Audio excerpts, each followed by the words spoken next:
ओम मूकं करोति वाचालं पंगुं लंघयते गिरिं यत्कृपातमहं वन्दे परमानन्दमाधवं। कृष्णाय वासुदेवाय हरये परमात्मने प्रणताक्लेशनाशाय गोविंदाय नमो नमः। नमस्कार, स्वागत है आपका आचार्य वाणी में। मैं आचार्य डॉक्टर विक्रमादित्य आपके साथ हूँ। आज का विषय हमारा है कन्या राशि।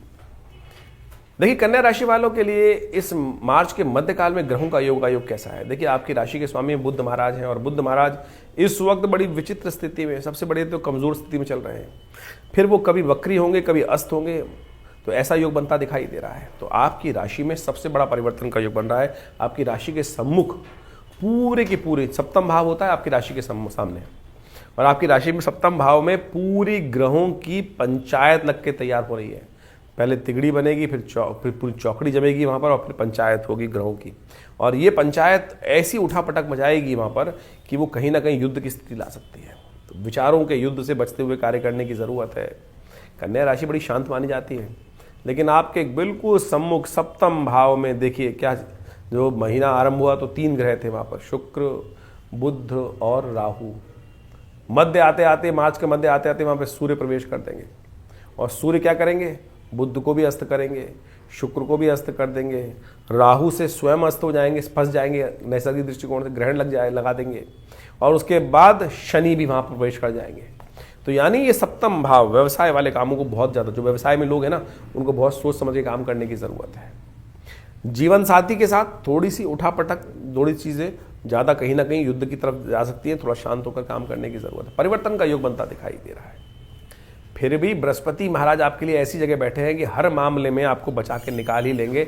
ऐसे सुंदर योग बनते दिखाई दे रहे हैं। तो जो लोग पढ़ाई में बच्चे लोग, उनको थोड़ा मन को शांत करने की ज़रूरत है। फिर भी ध्यान, चिंता मत करो। बृहस्पति महाराज पूरी तरह से बुद्धि पर आपका अपना आशीर्वाद, ज्ञान का आशीर्वाद देकर वहाँ आपके लिए बैठे हुए हैं। तो जब एक ग्रह बढ़िया हो तो कोई दिक्कत ही नहीं ना, बाकी सब चीज़ें कितने भी खराब कर सकते हैं। शनि जो एक तरह से आपके अननेसेसरी शत्रुओं को बढ़ा रहा था पिछले करीब 2 सालों से, अब वो भी अस्त हो गए और परिवर्तन की तरफ जा रहे हैं। वो परिवर्तन का कहीं ना कहीं नया रास्ता, देखिए, कहीं अच्छा कहीं नेगेटिव प्रभाव तो होता ही है। तो आप समझ लें सिलसिलेवार तरीके से आपके लिए ग्रहों का योग कैसा है। मार्च का जो महीना मध्यकाल है ना, बहुत विशेष है। आपको कई बार मनोमस्तिष्क में लगता होगा कि कहीं किसी की गलत नज़र तो नहीं लग गई मुझको। कई बार लग जाती है, कई बार लग जाती है। अब क्या होता है, कई बार व्यक्ति बहुत सुंदर तरीके से लगता है, नए कपड़े पहनता है, अच्छी चीज़, नई चीज़ लाता है, अपने आनंद के लिए लाता है, मूड बहुत अच्छा होता है, लेकिन सामने बैठा हुआ बुरा व्यक्ति जो है, जिसको कहा जाता है ना कि वो कहीं ना कहीं बैठा हुआ घात लगाकर, अरे वाह भाई साहब बहुत अच्छे लग रहे हो आप, बस समझ लो हो गया कष्ट। वो धीरे धीरे पता भी नहीं चलता कहाँ से गलना व्यक्ति शुरू हो जाता है। ऐसे में उस गलाव को काटने के लिए ये दिन आने वाला है बहुत बढ़िया। वो उपाय हम बताएंगे आपको। वो छोटा सा उपाय है, आपकी राशि के दृष्टिकोण से यदि आपने कर लिया तो सत्य माने कि आपके कष्ट दूर करने का योग बने। एक दिन होता है वो लास्टक जिस दिन समाप्त होते हैं, होली जिस दिन चलती है, क्या खास उपाय करना है वो भी हम आपको बताएंगे। वो आप कर लीजिएगा। कहीं भी ये कैसे कर सकते हैं। बहुत सारे लोग विदेश में बैठे हुए हमारे को लिख के भेजते हैं, वहाँ तो कुछ ये प्रयोग होता नहीं, गौशाला भी नहीं है, कुछ नहीं कर सकते। अरे वो भी हम बताएंगे कैसे आप कर लीजिएगा। ठीक, होली नहीं जलती है तब भी हम आपको बता देंगे वो उपाय। आज के कार्यक्रम में हम आपको समस्त रहस्य बताने वाले हैं। तो कन्या राशि वालों, सबसे पहले बात कर लेते हैं सिलसिलेवार तरीके से। 11 तारीख आरंभ करते हैं, 11 मार्च मंगलवार का अवसर, द्वादशी तिथि है इस दिन। और इस दिन ग्रह नक्षत्रों का दृष्टिकोण से यदि योगा योग समझें तो आपके लिए बहुत सुंदर है, लाभ का योग बन रहा है। चिंता ना करें, आपके लिए जो कार्य डालोगे वो कहीं ना कहीं पॉजिटिव तरफ जाता दिखाई देगा। ये साफ साफ ग्रह नक्षत्र दिखा रहे हैं। लगने तो ग्रहों की चौकड़ी, ग्रहों की पंचायत, आपके मन मस्तिष्क का मालिक चंद्रमा लाभ के स्थान में है और स्वग्रही होकर बैठा है, तो वो अल्टीमेट रिजल्ट देकर ही जाएगा। उसके लिए ठीक से बस काम करने की जरूरत, थोड़ा सा उपाय कर लीजिए। प्रदोष है इस दिन, भौम प्रदोष है कि यदि किसी पर ऋण भी चल रहा है तो उससे मुक्ति के लिए मंगल का ऋण मोचन स्तोत्र पाठ करते हुए भगवान शंकर का शाम के समय प्रदोष काल में यदि अभिषेक कर लें गुड़ युक्त से, विशेष तौर पर जल से, कहा जाता है कि ऋण मुक्ति का भी रास्ता बन जाता है। तो आप भी बड़े शान भाव से अपने कष्टों को दूर करने के लिए भगवान का सुंदर स्तवन करें, कल्याण होगा। इस दिन हमने विवेकानंद योगाश्रम में सुंदरकांड का पाठ रखा है, क्योंकि ग्रह ऐसे खतरनाक स्थिति में जा रहे हैं। इन ग्रहों की पूरी पंचायत को ठीक करने के लिए हनुमान जी का सहारा, क्योंकि हनुमान जी और देवता चित्त न धरई, हनुमत से ही सर्व सुख करई। तो हमने इस दिन फूलों की होली रखी है आश्रम पे 5 बजे से, और साथ साथ सुंदरकांड का पाठ है, समामनी का भोग है। तो कन्या राशि वालों इस दिन आनंद भाव से भगवान का सुंदर भजन करें, बड़ा सुंदर रहेगा। विवेकानंद योग आश्रम में जैसा सुंदरकांड का पाठ रखा गया है उसमें आप सादर आमंत्रित है, उसमें करिएगा। भगवान की कृपा से कष्ट दूर होने के योग बनेंगे। और यहाँ पर तो भगवती का सुंदर श्री विग्रह विराजमान है, जो मुल्तान से आया श्री विग्रह 1947 में पाकिस्तान में उस वक्त कैसी कटाई हो रही थी, और ऐसे में एक व्यक्ति ट्रंक में बंद करके भगवती की सुंदर मूर्ति आश्रम पर लाकर प्रतिष्ठित किया। तो आप उनका दर्शन करें, भगवती कृपा से कष्ट निवारण होगा। 12 तारीख बुधवार का अवसर, त्रयोदशी उदया तिथि है इस दिन, और ग्रह नक्षत्र परिवर्तन की तरफ जा रहे हैं। ये परिवर्तन थोड़ा सा कहीं ना कहीं आपके लिए जो ग्रह नक्षत्र है थोड़ा हल्का दिखाई देता है। आने वाले 2-3 दिन थोड़े खर्चे बढ़ सकते हैं, तो इसलिए रूल्स का फॉलो करते हुए खासतौर पर ध्यान रखें। होली के उत्सव चल रहे हैं, लोग कई बार क्या होता है थोड़े मूड में रहते हैं, जल्दबाजी में सबको ही है, इस वक्त उत्सव के दिन है, तो आप थोड़ा शांत होकर चलें। क्योंकि देखिए इस वक्त आपके सप्तम भाव में, युद्ध वाले भाव में सब बहुत ज़्यादा ग्रह परिवर्तन तेजी से गति से हो रहा है, तो थोड़ा धीरे धीरे काम करने का प्रयास करना है। बुद्धि जो है आपकी जो है वो विशेष तौर पर बुद्ध जो है वो भी थोड़े कमज़ोर स्थिति में चल रहे हैं, तो ध्यान रखें। हो सके तो गणेश जी का स्तवन करें, वो आपके लिए अच्छा रहेगा। ओम गंगणाधिपतये नमः इस मंत्र का जप करें, गणेश जी को पीले पुष्प अर्पित करें, आपके लिए अच्छा रहेगा। सेहत का भी ध्यान रखने की ज़रूरत है, दूर्वा अर्पित कर दीजिए गणेश जी को, एक छोटा सा उपाय है, वो भी आपके लिए अच्छा रहेगा। 13 तारीख का दिन जो है बहुत महत्वपूर्ण है, उस दिन बृहस्पतिवार का अवसर है और होलाष्टक समाप्त हो रहे हैं, होली जलाई जाएगी। चतुर्दशी उदया तिथि है और उसके बाद पूर्णिमा का आगमन हो जाएगा। ग्रह नक्षत्रों के दृष्टिकोण से दिन थोड़ा आपके लिए भारी चल रहा है, और ऐसे में विशेष तौर पर योग थोड़े से हल्के दिखाई देते हैं ग्रह नक्षत्रों के दृष्टिकोण से। क्लैश में मत फंसिएगा, थोड़ा ध्यान रख के काम करने का प्रयास कीजिए, वो आपके लिए बहुत ज़रूरी है। इस वक्त समय परिवर्तन की तरफ जा रहा है। वैसे भाग्य से बहुत से रास्तों में आपको बृहस्पति महाराज हेल्प करते दिखाई देंगे, वो आपके लिए बहुत बढ़िया है। लेकिन चंद्रमा का परिवर्तन 12वें भाव में जो हुआ है वो थोड़ा सा कहीं ना कहीं अननेसेसरी मामलों में फंसाता है, थोड़ा सा मनोमस्तिष्क में स्वास्थ्य के मामले में अननेसेसरी पैसे खर्च होने के योग दिखाई देते हैं। तो ग्राफ जो है खर्चों की तरफ ज़्यादा रहेगा, इनकम थोड़ी कम दिखाई देती है, ऐसे योग बनते दिखाई दे रहे हैं। तो अननेसेसरी खर्चों को कंट्रोल करने का प्रयास करना चाहिए आपको। इस दिन होलिका का दहन किया जाता है। ये होलिका का दहन बहुत वैज्ञानिक पर्व है, इसका पूरी वैज्ञानिक विश्लेषण हम आपके समक्ष बताएंगे। उससे पहले समझा दें कि क्या उपाय करना जरूरी है, क्योंकि होलिका का दहन विशेष तौर पर आपके बहुत से अनिष्टों को दूर करने वाला होता है। तो कन्या राशि वालों को खासतौर पर ध्यान रखना चाहिए कि आपके समस्त अनिष्ट, कई बार क्या होता है कि हम बहुत सारी जगह जाते हैं, बहुत बार पूरे वर्ष घूमते फिरते हैं इधर उधर, तो ये दिन होता है होलिका का, जिस दिन हम समस्त कष्टों को निवार, समस्त नज़रों को दूर कर सकते हैं, अपनी नेगेटिव एनर्जी को अपने घर से, अपने जीवन से दूर कर सकते हैं। क्या होता है कई बार हमने नए कपड़े पहने, बहुत सुंदर नई गाड़ी लाए, नए वस्त्र धारण किए, नई जगह कुछ मकान बनाया, कुछ भी किया, बहुत अच्छा काम किया, बहुत बढ़िया रिजल्ट लाए। कई लोग होते हैं जो हमसे हीन भावना रखते हैं, मन मन हमसे जलते रहते हैं, अरे भैया सामने बहुत बढ़िया बोलेंगे, लेकिन जैसे ही वो बोलेंगे ना बस आप समझ लीजिए कहीं ना कहीं उन्होंने आपके बिना बोले भी नज़र लगा देते हैं। लोगों को समझ में नहीं आता। छोटा बच्चा देखा आपने, कई बार क्या होता है बड़ा सुंदर लगता है, छोटे बच्चे को ज़्यादा नज़र लगती है। भगवान कृष्ण भी अपनी उस नज़र को बचाने के लिए उनकी मैया ने उनको क्या लगाया था, नज़र बहुत सुंदर थे इतने, और लोगों की नज़र आ जाती थी, और बस उसके लिए मोरपंख लगाया था। तो आप समझे नज़र बिल्कुल प्रत्यक्ष पहन। तो कन्या राशि वालों खास तौर पर इस दिन नज़र को दूर करने के लिए आपको क्या करना चाहिए, एक कपूर की डली लेकर अपने सिर पर से वार कर उस होलिका की अग्नि में उसको समर्पित कर दीजिए। ओम रुरु भैरवाय नमः इस मंत्र का जप करते हुए। ये एक जो बिल्कुल साधारण सा प्रयोग है, लेकिन अद्भुत रूप से कार्य करता है। आपके क्षेत्र में यदि होलिका जल रही है तो ध्यान रखिएगा, दिल्ली के हिसाब से बात करें तो ये होलिका का जलने का समय रहेगा करीब करीब रात्रि में 11:29 के बाद, क्योंकि भद्रा का समय है, तो इसमें ध्यान रखते हुए कार्य करना है। लेकिन आप यदि दिल्ली से बाहर हैं, कहीं और हैं, बहुत सारे लोग विदेश में हैं, वहाँ होली जलती नहीं है, तो क्या कर सकते हैं, अरे कहीं भी किसी वीराने में जाकर अपने सिर पर से वार कर एक कपूर को जलाकर ऐसे ही फेंक दीजिए, एक कागज़ पर रख के कपूर को जला दीजिए। बस ये दिन खास है, इस समय में रात्रि शाम के समय जब होली जलाएं तो ये कहा जाता है कि पूरे घर में से भी आप अपने उस कपूर को वार के ले जाइए और गुरु भैरवाय का मंत्र जप करते हुए, और फिर अपने सिर पर से वार कर उसको जला दीजिए। ये सुंदर छोटा सा उपाय है और ये आपके लिए कष्टों को निवारण करने का योग बना सकता है। इसमें नमक का उपयोग भी कर सकते हैं आप, नमक डली वाला नमक आता है उसका भी प्रयोग कर सकते हैं, वो अग्नि में डालकर, वो भी आपकी राशि के दृष्टिकोण से बहुत सुंदर रहेगा, कष्ट का निवारण करने वाला योग बनाएगा। तो ये होली का बहुत सुंदर पर्व है, इसका आपको अवश्य, इस दिन सत्यनारायण व्रत भी है, तो सुंदर रूप से भगवान सत्यनारायण की उपासना करें। होलिका का महत्व समझे पहले आप। भारतीय संस्कृति में होलिका महारात्रि एक बड़ी महत्वपूर्ण महारात्रि है। तंत्र के दृष्टिकोण से इसका स्थान सर्वोच्च कहा गया है। सांसारिक दृष्टिकोण से बहुत सारे महत्वपूर्ण कार्य इस रात्रि में किए जाते हैं और बड़े नेगेटिव प्रयोग भी कई लोग दुष्प्रवृत्ति जो होते हैं वो करते हैं लोगों को परेशान करने के लिए। तो ऐसे में आपको अपने जीवन में सुख समृद्धि प्राप्त करने के लिए, जीवन के कष्टों को दूर करने के लिए होलिका का अद्भुत प्रयोग शास्त्र में जो वर्णित है उसके अंदर हम आपको बताते हैं। होलिका का दिन इतना अद्भुत है कि जिसके द्वारा आप ये भी जान सकते हैं कि आने वाले समय में क्या कुछ होने के योग हैं। होली जब जलाई जाती है तो विशेष तौर पर उसका धूम्र उपस्थित होता है, अग्नि की लपटें उठती हैं। वो लपटें जिस दिशा में जाएं उसके अनुसार से उसका प्रभाव शास्त्र के दृष्टिकोण से बताया गया है। और जो राजा इत्यादि होते हैं, शासन तंत्र होता है, उसके अनुसार से आने वाले भविष्य की गणना भी उस दृष्टिकोण से कर सकता है कि उस क्षेत्र में कैसे योग बनने वाले हैं। होलिका का जलने से जो धुआं है जब उठता है, कहा जाता है कि वो सीधा ऊपर जाए, तो ये बहुत बढ़िया यश वृद्धि का योग बनाता है।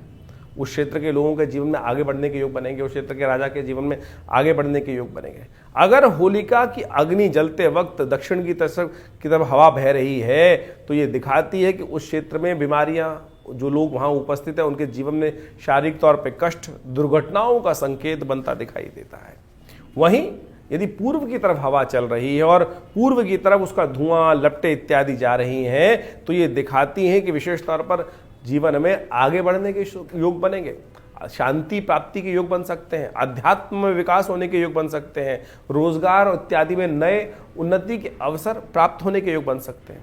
वहीं जहां कहीं क्षेत्रों में यदि उत्तर की हवा बह रही है और उत्तर की तरफ हवा लपटे जा रही हैं तो ये भी शुभ सूचक है, कल्याणकारी है और आगे बढ़ने के सुंदर सूचना को उपस्थित करती है। उस क्षेत्र में आगे आने वाले समय में समृद्धि के योग बनते दिखाई देंगे। लेकिन वही कहीं अग्नि जो है पश्चिम दिशा की तरफ जाने लगे, धुआं पश्चिम दिशा की तरफ जाने लगे तो दिखाता है कि आगे आने वाले क्षेत्र में बीमारियां, विशेष तौर पर खाद्य क्षेत्र में जो कार्य करते हैं, खेती इत्यादि के क्षेत्र में जो लोग कार्य करते हैं तो वो आने वाले समय में खेती संबंधी समस्याएं उत्पन्न होने के योग बन सकते हैं। विभिन्न कीटाणु जो है वो परेशान कर सकते हैं, चेपा इत्यादि विभिन्न बीमारी परेशान कर सकती है खेती करने वाले लोगों को। तो इस प्रकार से अनेक समस्याएं हमारे ऋषियों ने, माघ भट्टरी इत्यादि ने इन सब चीज़ों की सूक्ष्म दृष्टिकोण से व्यवस्था बनाकर समझकर उन सूत्रों को प्रतिपादित किया।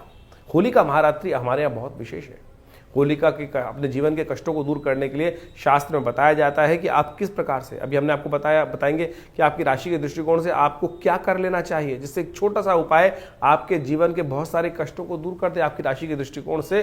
तो वो उपाय भी आप करें तो बहुत बढ़िया माना जाता है। तो इन समस्त चीज़ों को समझते हुए जीवन में आपको आगे बढ़ने का प्रयास करना चाहिए। कथाएं तो बड़ी विचित्र हैं, वो कथाएं कितनी श्रद्धा के साथ हैं कि देखिए, जो आपने बचपन से सुनी होगी कि होलिका जो थी हिरण्यकश्यप की बहन थी और वो प्रहलाद को लेकर और उस अग्नि में बैठ गई थी। कारण क्या था? कारण ये था कि अहंकार जो है वो सत्य को पहचानने नहीं देता।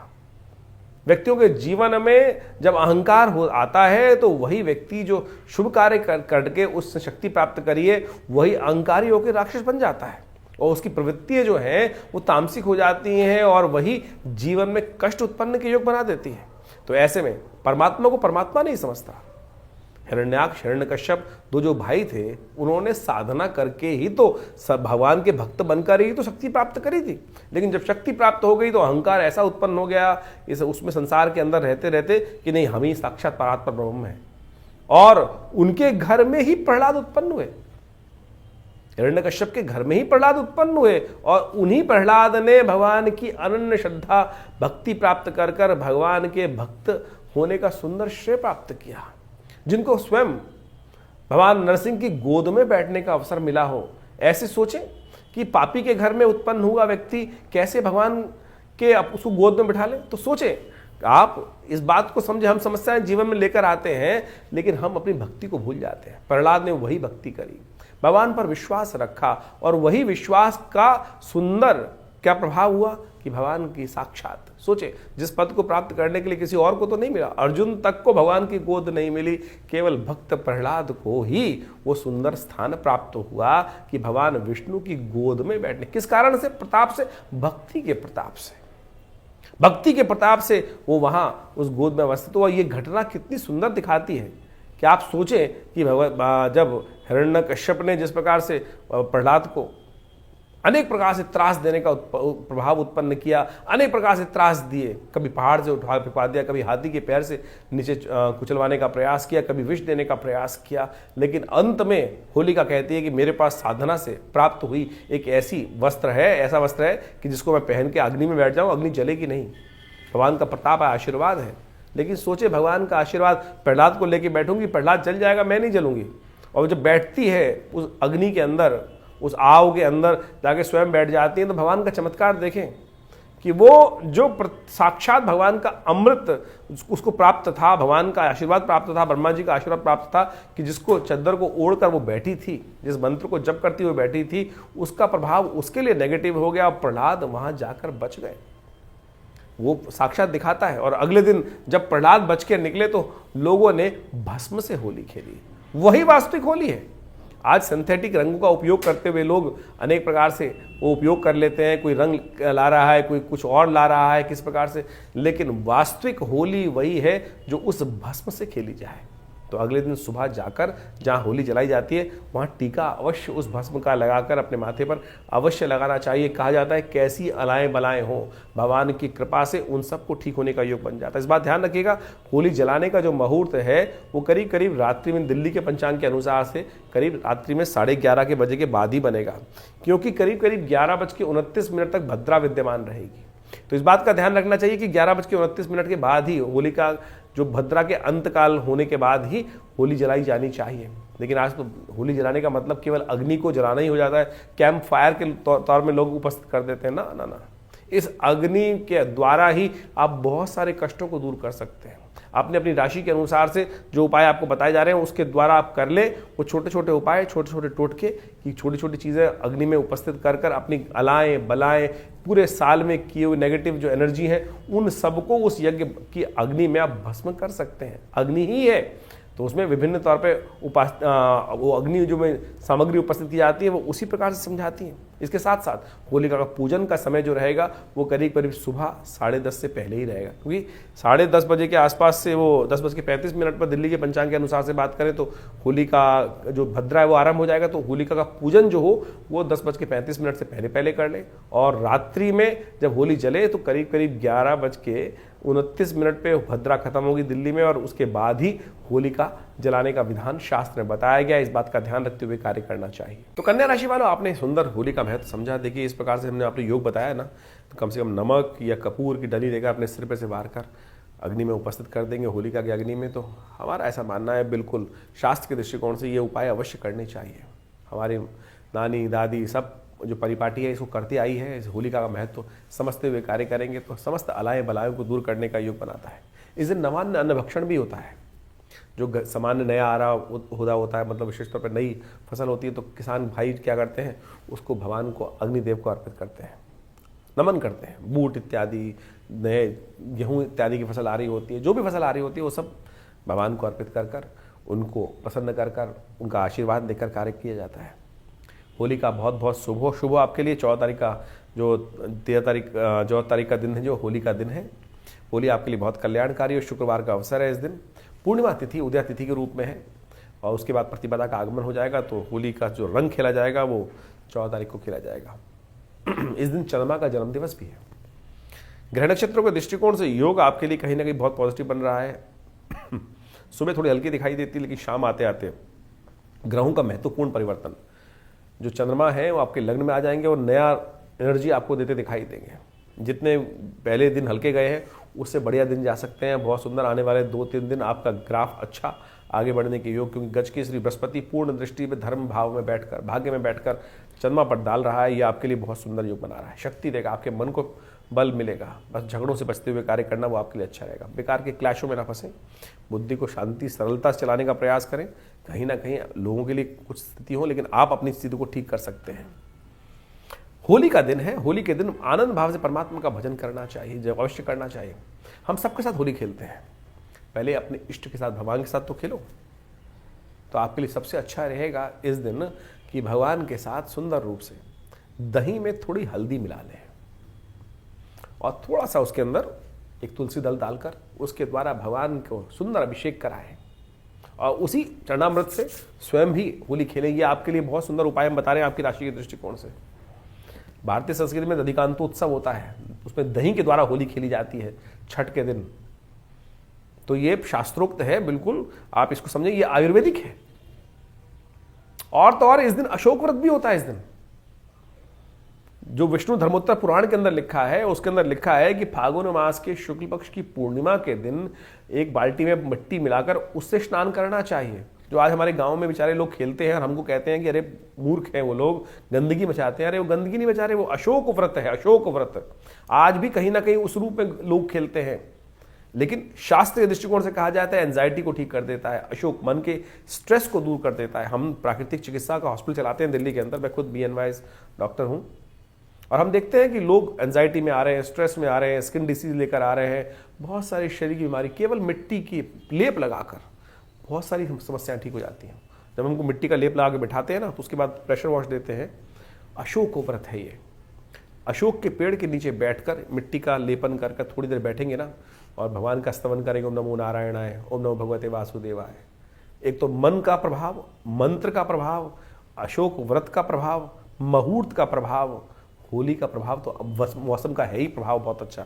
तो सोचे कितनी सुंदर संस्कृति भारतीय की निर्माण की गई है। आज उसका वैज्ञानिक विश्लेषण, उसका साइंटिफिक एनालिसिस हम लोग भूल जाते हैं और ऐसे ही बोल देते हैं, अरे हम खेलते हैं जो सिंथेटिक रंगों से, वो उससे अच्छा तो ये चीज़ है। इनको ध्यान रखते हुए करेंगे तो बहुत अच्छा रहेगा। इस दिन चंद्रमा का जन्मदिवस भी है, तो कोशिश ये करें भगवान चंद्रमा का। कहा जाता है कि अनुसुईया के गर्भ से अनादिकाल में इस दिन भगवान चंद्रमा ने जन्म लिया था और उनका जन्मदिवस बना। तो उनका विशेष तौर पर दूध के द्वारा अभिषेक किया जाता है, दूध से अर्घ दिया जाता है। ओम शांग शीं शौंग से चंद्रमसे नमः, इस मंत्र का जप करते हुए करें। आपके लिए तो गजकेसरी योग सुंदर निर्माण है, उनका आशीर्वाद भी मिल जाएगा। तो देखिए आने वाले 2-3 दिन में एक झटके में कुछ बड़ा लाभ मिल सकता है। इस दिन एक और परिवर्तन का योग बन रहा है। आपकी राशि से छठे भाव से निकलकर सप्तम भाव में सूर्य महाराज प्रवेश कर रहे हैं। सूर्य की संक्रांति है, मीन संक्रांति होने जा रही है, और ये सूर्य की संक्रांति बहुत विशेष आपके लिए रहने वाली है, क्योंकि सूर्य महाराज विशेष तौर पर जहां 3 ग्रहों का योग था सप्तम भाव में, राहु का, केतु का, राहु का, शुक्र का और बुध का, वहां सूर्य भी पहुंच जाएंगे और उनके प्रभाव से जो सब लोग अट्रैक्ट हो जाएंगे उनकी तरफ। शुक्र को अस्त कर देंगे, बुध को अस्त कर देंगे, और राहु स्वयं सूर्य को ग्रसित कर देगा। तो ये इस प्रकार का योग बनने वाला है। फिर शनि भाग के आ रहे हैं, तो आपका जो सप्तम भाव है पूरा का पूरा उपद्रवी होने वाला है। ऐसे में बड़ी शांति के साथ चलने की ज़रूरत है आपको। लगातार इस सूर्य संक्रांति पर आपको खास उपाय करने की ज़रूरत है। ऐसे में गेहूं का दान करें, सूर्य का नित्यपति जल दें, मन को शांत रखते हुए कार्य करें। परिवार में शांति रखने का खास तौर पर ध्यान रखने की ज़रूरत है। ओम घृणी सूर्य आदित्याय नमः, इस मंत्र का जप करें। इसको बहुत विशेष तौर पर समझने की ज़रूरत है, क्योंकि वर्षों बाद, कई वर्षों बाद ये पंचग्रही योग बनकर तैयार होने वाला है। चतुर्ग्रही बन चुका है, शनि के आते ही पंचग्रही योग बन जाएगा। तो ऐसे में विशेष तौर पर यह स्थिति अच्छी नहीं है। और शनि ने जब भी इस राशि में प्रवेश किया है, आपके जो विशेष तौर पर जहाँ सब पंचग्रही योग बनेगा, तो यह हमेशा कुछ ना कुछ बवाल बनाता है। पूर्व में देखेंगे तो उस बारे में कभी अलग से एक वीडियो बनाएंगे, उसमें बताएंगे आपको। लेकिन ये परिवर्तन विशेष तौर पर बड़ी सावधानी वाला परिवर्तन है। तो ऐसे में विशेष तौर पर ये उपाय बताया है, सूर्य का नित्यपति उपाय करें, सूर्य को विशेष तौर पर जल दें। नित्यपति आपकी राशि के दृष्टिकोण से थोड़ा सा दूध डालकर भगवान सूर्य को अर्घ देना आपके लिए अच्छा रहेगा। नित्यपति सूर्य को अर्घ देना आपके लिए समस्त रूप से कल्याणकारी योग बनाएगा। ये अवश्य करें। 15 तारीख शनिवार का अवसर, इस दिन प्रतिपदा है, चैत्र मास का कृष्ण पक्ष आरंभ हो रहा है। और इस दिन जैसा हमने कहा कि सूर्य के प्रभाव से बहुत सारे ग्रह परिवर्तन की तरफ जाएंगे। सूर्य आपके सप्तम भाव में प्रवेश कर चुके हैं, बुध वहाँ पर बैठे हुए वक्री हो जाएंगे। और ये बुध का वक्री होना कहीं ना कहीं आपकी चीज़ों को अनऑर्गेनाइज कर सकता है। तो ध्यान रखते हुए कार्य करें, बुद्धि को में जिद न डालें, हो सके तो हरी चीज़ों का दान करें, बुद्ध के मंत्र का जप करें। शनि महाराज वैसे ही आपके वहाँ प्रभाव अब आने वाले हैं यहाँ पर, तो इस दिन हनुमान चालीसा का पाठ करके शनि के प्रसन्न करने का प्रयास करें। शनि के निवारण को तेल का दान कर सकते हैं। 16 तारीख रविवार का दिन, द्वितीय तिथि इस दिन विद्यमान है, और राहु महाराज इस दिन बृहस्पति के भाव में चलते हुए, बृहस्पति के नक्षत्र में चलते हुए चतुर्थ चरण में प्रवेश कर रहे हैं। और ये धीरे धीरे बहुत जल्दी परिवर्तन की तरफ जा रहे हैं। लेकिन ये कहीं ना कहीं इस वक्त जो ग्रहों का योग बना रहे हैं वो सूर्य को भी ग्रसित करते दिखाई दे रहे हैं। तो इसके लिए आपको विशेष तौर पर शाम के समय थोड़ा दूध बिल्ली को डाल दीजिएगा या मूली का दान कर दीजिए। ये कहीं ना कहीं थोड़ी सी चीज़ों को नेगेटिव करने की तरफ जाते दिखाई दे रहे हैं। शांत भाव से काम करने की ज़रूरत है, अननेसेसरी गुस्सा ना करें। सूर्य वहाँ पदार्पण कर चुके हैं, छोटी छोटी बातों में आपका तुनक मिजाजी कहीं ना कहीं परेशानी में डाल सकती है। इसी चीज़ को देखते हुए हमने विवेकानंद योगाश्रम में इस दिन नवग्रह शांति महायज्ञ रखा है। आप भी उसमें सम्मिलित हो सकते हैं, अपने नाम से आहुति दिलवा सकते हैं। नीचे फ़ोन नंबर चल रहे हैं, उसके लिए आप सही रूप से हमारी वेबसाइट पर जाकर पूरी तरह से डिटेल दी गई है, वहाँ पर इन समस्त यज्ञ इत्यादि का लाभ ले सकते हैं। acharyavickramaditya.com ये वेबसाइट है, इसमें जाके देख सकते हैं। 17 तारीख सोमवार का अवसर, तृतीया तिथि विद्यमान है और इस दिन करीब परिवर्तन का योग है और ये परिवर्तन विशेष तौर पर अच्छा रहेगा। थोड़ा सा आशीर्वाद की ज़रूरत है, बड़े बूढ़े माता पिता का आशीर्वाद देकर काम करोगे तो बहुत अच्छा रहेगा। लेकिन इस दिन बुद्ध महाराज अब अस्त हो गए हैं। करीब करीब बुद्ध का अस्त होने का समय सुबह 7:10 पर बुद्ध अस्त हो जाएंगे। भद्रा का योग 7 में चल रहा है, तो थोड़े से विचारों में ध्यान रखिएगा। सही समय पर सही चीज़ें विचार आने बंद हो जाएंगे। ऐसे में आशीर्वाद की आवश्यकता है। जो अच्छे सीनियर लोग हैं, बड़े लोग हैं, माता पिता हैं, गुरुजन हैं, उनके थोड़ा निर्देश, उनके पास बैठे, उनका आशीर्वाद लें, उनकी बात समझने का प्रयास करें और उनके अनुभव का लाभ लेते हुए कार्य करेंगे। जब अपनी बुद्धि काम ना कर रही हो तो अनुभव का लाभ लेना चाहिए, यही ज्योतिष समझाता है और यही उपाय है। यही समझते हुए कार्य करेंगे तो अच्छा रहेगा आपके लिए। ऐसे में चतुर्थी व्रत है, गणेश जी का सुंदर स्तवन करें। बुद्धि के देवता गणेश जी माने जाते हैं, तो अच्छा रहेगा। गणेश जी का सुंदर स्तवन करना सब से कल्याणकारी योग बनाएगा। 18 तारीख और इस दिन मंगलवार का अवसर है और चतुर्थी का योग बन रहा है, तो अंगारक चतुर्थी का योग बन गया। इस अंगारक चतुर्थी में जैसे इन दिनों ग्रहों का जो अशुभ योग चल रहा है उसको ठीक करने का आपको प्रयास करना चाहिए। ये ग्रहों का कहीं ना कहीं दुष्प्रभाव है। इस समय अंगारक चतुर्थी जो बन रही है वो इन ग्रहों के नेगेटिव प्रभाव को दूर करने का रास्ता दे सकती है। हनुमान चालीसा का पाठ करें, सुंदरकांड का पाठ करें और देखिए कहीं ना कहीं ज्योतिष ने इन्हीं चीज़ों को समझा है। ग्रह खराब चल रहे हो तो ग्रहों को ठीक करने के लिए योग साथ साथ बनते हैं, उनको सूक्ष्म अन्वेषण करना चाहिए। चतुर्थी और मंगलवार अंगारक चतुर्थी बनती है और अंगारक चतुर्थी किसका उपाय करती है कि समस्त ग्रहों के अनिष्टों को दूर करती है। और इस वक्त देखिए ग्रहों की चौकड़ी लग चुकी है आपके सप्तम भाव में। हो सके तो सुंदरकांड का पाठ करें।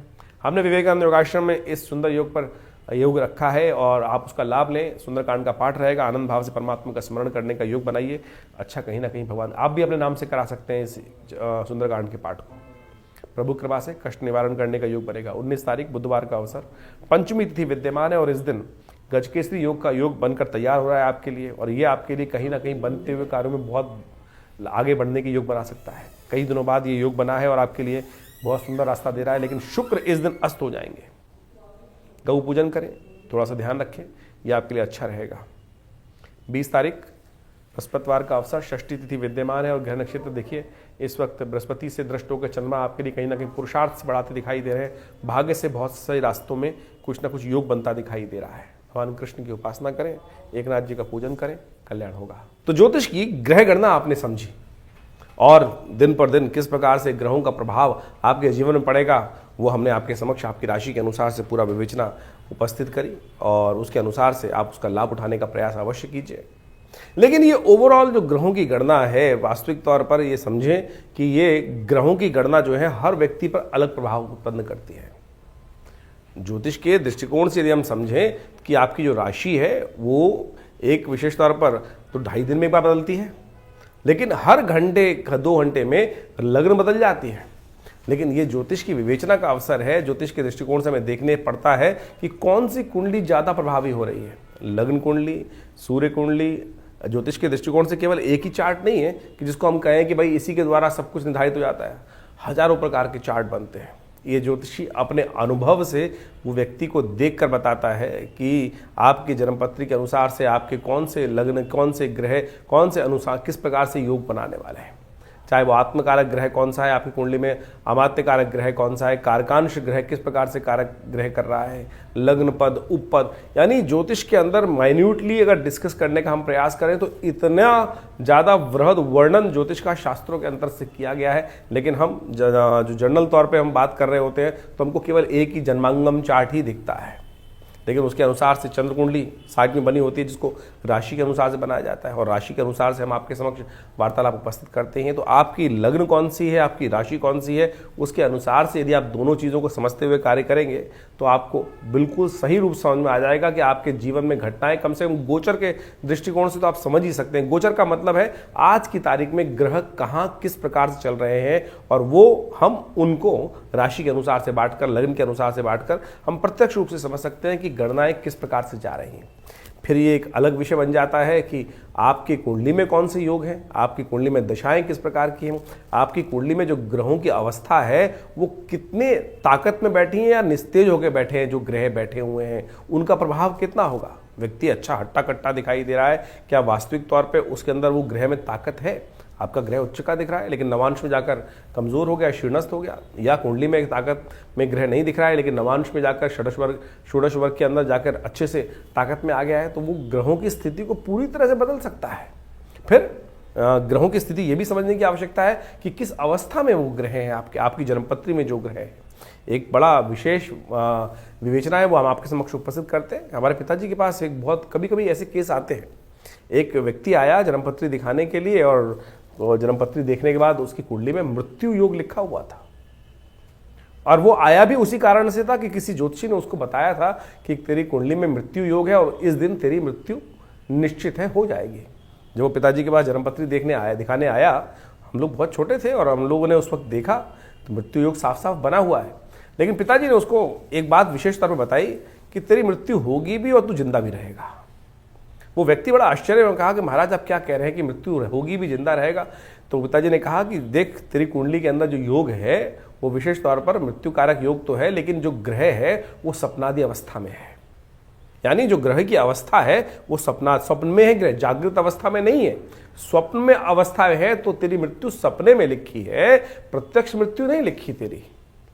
और कालांतर में वो समय घटा और जब सामने आया तो व्यक्ति जीवित रहा, मृत्यु हुई, लेकिन सपने में कभी देखते हैं। लेकिन आप सपने में यदि कोई अनुभव करते हैं, कभी किसी का एक्सीडेंट होता वो सपने में देखता है या कोई राज्याभिषेक होता देखता है, तो सब सोचे कि मनोभाव उसी प्रकार का होता है कि उतनी प्रसन्नता प्राप्त हो रही होती है कि ये गाड़ी में घूम रहा हूँ, ये कुछ हो रहा है, चोट लगती है तो वैसे ही लगता है कि लग गई।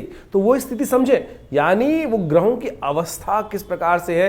यानी ज्योतिष विज्ञान ने एक एक चीज को बड़े सुंदर रूप से अनुसंधान करके समझ के उन विवेचनाओं को उपस्थित किया है। लेकिन आज बहुत सारे लोग ज्योतिष के दृष्टिकोण से ज्योतिष में विवेचना करते हैं। 1 महीने का कोर्स, 2 महीने का कोर्स, न्यूमरोलॉजी का कोर्स, और न्यूमरोलॉजी से ही लोगों के केवल नंबर को देख के ही बहुत सारी चीज़ें बताने का प्रयास करते हैं। बिल्कुल, देखिए विज्ञान का भाग है ज्योतिष के अंतर्गत, लेकिन वो छोटे छोटे भाग हैं। लेकिन उससे ही लोगों को मतिभ्रम उत्पन्न करने के बहुत सारे लोग प्रयास करते हैं। तो ये इसको अच्छे से समझें। ज्योतिष विज्ञान वो विज्ञान है जो प्रत्यक्ष रूप से चमत्कार दिखा सकता है। हजारों लोगों के जीवन में उस चमत्कार को लोगों ने अनुभव किया है। बड़े बड़े वेड़े उद्भट प्रकार के विद्वान लोगों के जीवन में कभी ना कभी टकराए होंगे। तो इसलिए ज्योतिष का विज्ञान को अच्छे से समझते हुए कार्य करने का प्रयास करें। ये हमने जो विवेचना ग्रहों की गणना आपके समक्ष उपस्थित करी, तो ये इस प्रकार से है कि आप उसके चीज़ों को समझकर, अभी जो ग्रहों की स्थिति चल रही है इस वक्त ओवरऑल, तो आपने डेट वाइज तो समझा, लेकिन जो ये मार्च का मध्यकाल है ये बहुत विशेष रख रहा है संबंध। सूर्य परिवर्तन की तरफ जाएंगे, कई उत्सव आएंगे, होलाष्टक चल ही रहे हैं, होली भी आने वाली है, उसके बाद संवत परिवर्तन का योग बनने वाला है। शनि महाराज सबसे महत्वपूर्ण है जो परिवर्तन की तरफ जा रहे हैं, और ये सारे के सारे परिवर्तन बड़े विशेष प्रभाव उत्पन्न करने वाले होंगे इन सब ग्रहों की गणना के अनुसार से। क्योंकि इस वक्त जैसे सूर्य मीन राशि में प्रवेश करने की योग बना रहे हैं, इसके साथ साथ शुक्र अस्त होने जा रहे हैं, और साथ साथ वक्री भाव में भी ग्रहों की स्थिति बनेगी, बुध वक्री होने जा रहे हैं, और साथ साथ हम देखें कि राहु महाराज भी अपने ग्रह को परिवर्तन करने के जा रहे हैं, बुध अस्त होने के योग बना रहे हैं। और साथ साथ इन सब परिवर्तनों का प्रभाव बड़ा महत्वपूर्ण पड़ता है। इन सबको अच्छे से समझने की आवश्यकता है। और ऐसे में यदि हम देखें कि शनि के परिवर्तन से पहले पहले बुध भी अस्त होने जा रहे हैं, तो ये कहीं ना कहीं वातावरण के लिए थोड़ा सा कष्टकारी योग बना सकता है। भूस्खलन के योग बन सकते हैं, कहीं ना कहीं प्राकृतिक आपदाओं के योग बनते दिखाई देंगे इन सब ग्रहों के परिवर्तन के साथ साथ। और बुध अस्त होने के कारण से कई राशि विशेष में कई सारी समस्याएं उत्पन्न करने के योग बना सकते हैं। चीज़ों को बुध जो है वैसे ही कम से क्षीणस्थ अवस्था में चल रहे हैं और अस्त हो जाएंगे, तो कहीं ना कहीं सही ज्ञान में सही समय पर सही रास्ते को अपनाने में कहीं ना कहीं दिक्कत आ सकती है। तो जो जो उपाय आपको बताए हैं उनको सही से करने का प्रयास करें, और इसके साथ साथ अपनी मूल जन्मपत्री को अवश्य समझाकर, अच्छे योग्य ज्योतिषियों को दिखाकर उनसे विवेचना समय समय पर करती रहनी चाहिए। जिससे क्या होता है कि हमें काल को, समय को, हमें विशेष तौर पर समय को समझने में सहायता मिल जाती है, और समय को समझ जाते हैं तो आने वाले भविष्य को देखकर, बहुत सारी चीज़ों को समझकर, पूर्वाभास लेकर हम उन जीवन के कष्टों को दूर कर सकते हैं, आने वाले सुख को आनंद के साथ प्राप्त कर सकते हैं। तो इन सब चीज़ों को समय समय पर समझते रहेंगे तो अच्छा रहेगा। और तथाकथित तौर पर हम आपके साथ तो वो लगातार जुड़े ही रहते हैं। आपके साथ प्रश्नों के समाधान भी व्हाट्सएप के माध्यम से आप जुड़ सकते हैं। और अब तो हमने एक विशेष व्यवस्था बनाई है कि आश्रम पर हर पहले रविवार को एक विशेष तौर पर सेशन रखते हैं कि जिसके अंदर लोग आकर प्रत्यक्ष मिलना चाहते हैं तो मिल सकते हैं। और उसमें हमने ऐसी व्यवस्था कर दी है कि बहुत सारे लोग ऐसे हैं कि जो फीस वगैरह देने में दिक्कत करते हैं। देखिए, आश्रम है, व्यवस्थाएं भी चलानी है, फीस रखनी जरूरी है, लेकिन जो लोग आश्रम के साथ बिल्कुल आप व्यवस्था में यज्ञ में आना चाहते हैं, नहीं कोई है अभाव है भगवान की समस्या के कारण से, जीवन समस्या के कारण से, तो हम उसके लिए एक कार्यक्रम आरंभ कर रहे हैं। हर रविवार को विशेष तौर पर कार्यक्रम रहेगा पहले रविवार को, महीने के पहले रविवार को सुबह 8 बजे से लेकर करीब करीब 11 बजे तक ये कार्यक्रम रहेगा। उसमें आप आकर डायरेक्टली हमसे प्रश्न पूछ सकते हैं और आपके प्रश्न जो भी हों हम प्रयास करेंगे माँ भगवती की कृपा से उनका निदान अवश्य आपको दे। भगवान की कृपा से आपके कष्ट दूर होने के कोई ना कोई योग बने। और हमारा संस्थान दिल्ली में विवेकानंद योगाश्रम है, आप वहाँ पर आकर स्वयं मिल सकते हैं। हाँ, फ़ोन पे बहुत सारे लोग बात करना चाहते हैं। देखिए, फ़ोन पे तो बात करनी इतने सारे लोगों से बड़ी मुश्किल होती है। बहुत सारे टीवी चैनल्स वगैरह पे लगातार बहुत सारे कार्यक्रम और जुड़े रहते हैं, तो इतनी ज़्यादा फ़ोन पे बात नहीं हो पाती है। तो आप कोशिश ये करें स्वयं हर रविवार को विवेकानंद योगाश्रम दिल्ली जमुना पार लक्ष्मी नगर क्षेत्र में, ये बहुत बड़ा पुराना आश्रम है और हमारे पिता आचार्य श्री केशव देव जी के द्वारा स्थापित किया गया ये शोध संस्थान। यहाँ नित्य प्रति 8 घंटे करीब यज्ञ होता है। आप उसमें आए, आप देखिएगा। अब माँ भगवती के पास से बहुत सारे कष्ट दूर होने के योग बनेंगे। माँ भगवती का सुंदर शिव विग्रह जो मुल्तान से 1947 में आया वो भी यहाँ प्रतिष्ठित है। यज्ञ में भी भाग ले सकते हैं। भंडारे की सुंदर व्यवस्था रहती है, गौशाला है, सबके आप लाभ लें। आपके जीवन में कल्याण होगा, परिवर्तन का योग बनेगा। माँ भगवती कृपा से कष्ट दूर होंगे। धन्यवाद।